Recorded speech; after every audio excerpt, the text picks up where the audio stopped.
All right. Strategy 2, positioning in an immature category. So if a mature category is the bulk of the market knows this category exists, in an immature category, the bulk of the market does not know the category exists. But again, is doing something that would be a great use case for the product category.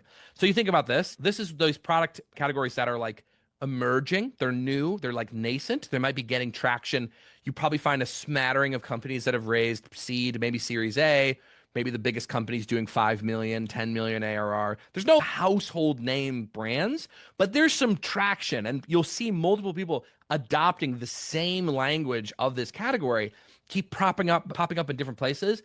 But the vast majority of the market does not know that this category exists. And so, what are some examples? Personal knowledge graph builders, at-home neurostimulation devices, synthetic user simulation platforms.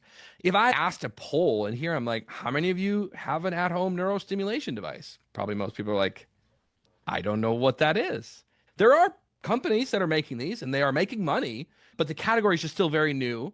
And so you have to think about it fundamentally different than going to market in a mature category. When you're positioning it in an immature category, the core thing is not the name of the category to the customer, because the customer doesn't know what the category is. The core thing is the job to be done that the category supports. And when you say, what is my differentiation? You're not differentiating from the other small startups in this new emerging category. You are differentiating from the way that they do the job to be done without your category in the mix. So this is when you hear people being like, yeah, there's a couple other companies in Y Combinator that are doing the same thing as us. They never really come up in deals. Really, our biggest competitor is manual work of a business that they're doing just in-house. We really have to convince them why they would want to adopt software in the first place over just doing something the way that they've always done it. That's probably a sign that you are in an immature category, at least how you're framing it today. Some examples, DocuSign.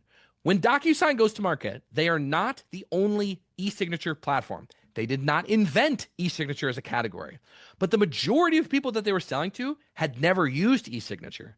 And so they message accordingly. They say, what's the job to be done? You're trying to get a signature. Okay.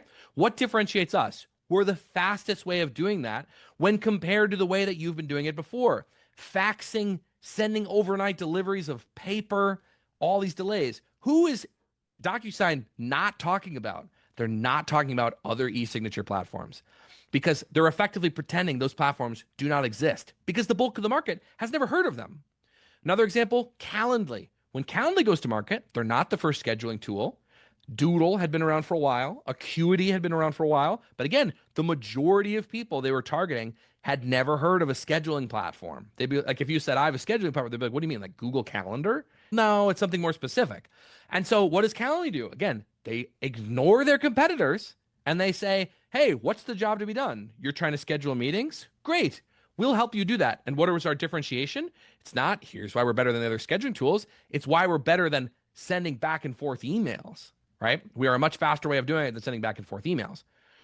In these immature categories, it's a direct reversal. You actually do want to pretend that your competitors do not exist, right? When Elon Musk has Tesla, he is effectively pretending there are no other electric car companies, right? Because imagine if you go to market with your neurostimulation device and you really want to say why you're better than the other neurostimulation devices. And you're like, you meet some prospect, we're the best neurostimulation device on the market. We're the only one we can charge via USB. It's half the price. They're going to be like, what the hell is a neurostimulation device?